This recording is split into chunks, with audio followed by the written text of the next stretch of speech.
Pour pouvoir gagner un procès, notamment au tribunal administratif, il existe des choses à savoir qu'un avocat ne vous dira jamais. Dans cette vidéo, à partir d'histoires vraies de procès au tribunal administratif entre une commune et un particulier, vous saurez quelles sont les erreurs à éviter et vous apprendrez des techniques pour gagner votre procès. Pour que cette chaîne continue, pensez à liker, commenter et vous abonner. Ça ne vous coûte rien et c'est très important pour cette chaîne. Merci beaucoup. Donc, quand on va au tribunal la première fois pour défendre ses droits, on a tous tout un tas d'idées préconçues qu'on va gagner grâce aux preuves et à notre avocat et au jugement impartial. Nul n'est censé ignorer la loi, mais quand on s'y frotte, on comprend qu'on n'a pas les codes. Car une justice juste, simple et facile, c'est dans les rêves. Dans la vraie vie, les communes ont souvent de très bons avocats, bien rodés à l'exercice, et notamment à l'inversion des faits. Et nous pouvons parfois être très surpris de la véhémence des contre-accusations. Bien souvent, les juges préfèrent donner raison aux communes, et il faut donc se préparer à livrer bataille en terrain inconnu. La première chose sera donc de vous informer. Quelles sont les lois que vous comptez invoquer? Quels sont les articles qui vous semblent violés? Pour cela, vous pouvez regarder sur Légifrance sur Internet. Ensuite, il faudra choisir un bon avocat. En effet, au tribunal administratif contre une commune ou une communauté de communes, vous ne pouvez pas vous défendre seul, vous êtes obligé de prendre un avocat. Alors, il faut choisir un avocat spécialisé dans les affaires au tribunal administratif. Regardez les commentaires sur Google et demandez les honoraires de cet avocat. Le plus simple étant le forfait. Ainsi, vous saurez combien ça va vous coûter. Vous pourrez toujours changer en cours de procédure, mais les frais engagés ne vous seront pas remboursés. D'où l'importance de choisir un très bon avocat dès le départ. La troisième chose, ce sera de savoir résumer succinctement les faits, aussi bien à l'oral qu'à l'écrit. Les juges ne vous croiront pas sur parole, alors récoltez des preuves avec un huissier ou avec des attestations de témoins selon le formulaire prévu à cet effet. Quatrième point, laissez votre avocat rédiger le premier jet. Vérifiez qu'il a tout compris, corrigez ce premier jet et laissez l'avocat l'envoyer. Cinquième point, comme au tribunal administratif, les procédures se font à l'écrit, attendre la réponse de votre adversaire. Vous aurez pris soin de demander les codes d'accès à votre avocat.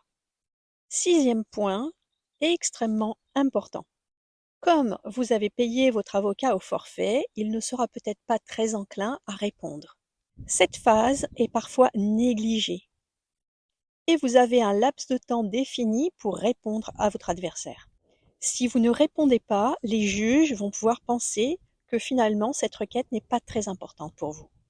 Et ils donneront raison à la commune. Ne pas répondre, c'est aussi laisser des arguments parfois faux, mettre le doute et faire croire des choses fausses au juge. C'est lors de cette réponse que vous devez asséner le coup de grâce à votre adversaire. Le septième point vous concerne. Évitez d'être chiant. Votre avocat est obligatoire et il mettra beaucoup plus de bonne volonté si vous êtes cordial plutôt que véhément. Je vais maintenant vous raconter deux histoires vraies qui illustrent parfaitement les conseils prodigués. La première histoire va concerner des éclairages publics intrusifs et la seconde histoire parlera d'un plan d'alignement abusif. Voici donc la première histoire. En 2020, une commune a installé des éclairages publics non conformes à la loi. Ces éclairages sont orientés délibérément vers le haut et ne possèdent aucune casquette. De sorte que, en dehors de l'impact environnemental sur la faune et la flore, la lumière rentre à l'intérieur des maisons, se reflète sur les plafonds blancs et nuit à la santé des habitants. Les locataires ont donc, dans un premier temps, demandé gentiment plusieurs fois à la commune de bien vouloir orienter les lumières vers le bas et de se plier à la loi. Sans aucune réponse et voyant leur sommeil de plus en plus perturbé, ils ont demandé à un avocat de mettre en place un recours contre ces éclairages polluants et nocifs, sur la base de photos et de témoignages. La commune a répondu en joignant un courrier émanant de la société qui avait mis en place ces éclairages publics, pensant ainsi prouver les conformités de leurs éclairages. L'avocat, payé au forfait, n'avait pas jugé utile de répondre. Heureusement, les habitants ont constaté qu'il s'agissait d'éclairage de mise en valeur et pas du tout d'éclairage de circulation. En utilisant les arguments de la mairie et en les retournant contre eux, en prouvant que la mairie utilisait des éclairages de mise en valeur pour un éclairage de circulation, les habitants ont pu gagner leur procès. Bien que l'avocat ne cesse de dire que les habitants avaient lancé cette procédure pour nuire à la mairie. Voyons maintenant l'histoire du plan d'alignement. Avec ce plan d'alignement, la commune comptait récupérer 60 mètres carrés de terrain pour 0 €. Elle avait justifié cette prise de terrain par des mensonges en expliquant que cette terrasse de restaurant gênait la circulation. La restauratrice, comprenant qu'elle risquait de perdre son commerce, fit un recours au tribunal administratif contre ce plan d'alignement abusif. Peu expérimentée dans des histoires de procédure, elle fit confiance à un avocat. Sur la base de constats d'huissier et autres preuves, la requête tenait la route. La commune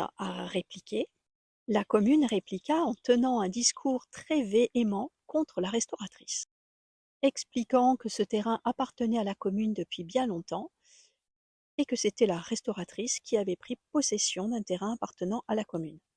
La requérante n'a pas été mise au courant par son avocat de la réponse de la commune. Les juges ont jugé que la restauratrice se défendait très mollement, et ils ont donné raison à la commune. La restauratrice a donc dû faire appel. Elle a donc dû repayer un forfait avocat, alors qu'il aurait été tellement plus simple de répondre dès la première procédure. En appel, elle a pris soin de répondre à chaque argument de la commune, mis à part les mensonges que son avocat ne voulait pas traiter. Elle a donc montré qu'elle avait bel et bien acheté ce terrain et qu'elle y travaillait depuis des années, contrairement à ce qu'avançait la mairie. De plus, sa terrasse clientèle avec une pergola ayant reçu une autorisation ne gênait absolument pas la circulation. C'est donc en appel qu'elle a gagné, mais si avec son avocat ils avaient répondu dans la première procédure aux arguments de la mairie, elle aurait pu gagner dès le départ.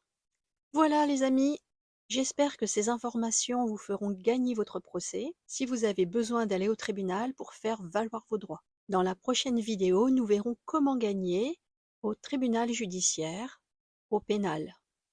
Prenez soin de vous et à très bientôt.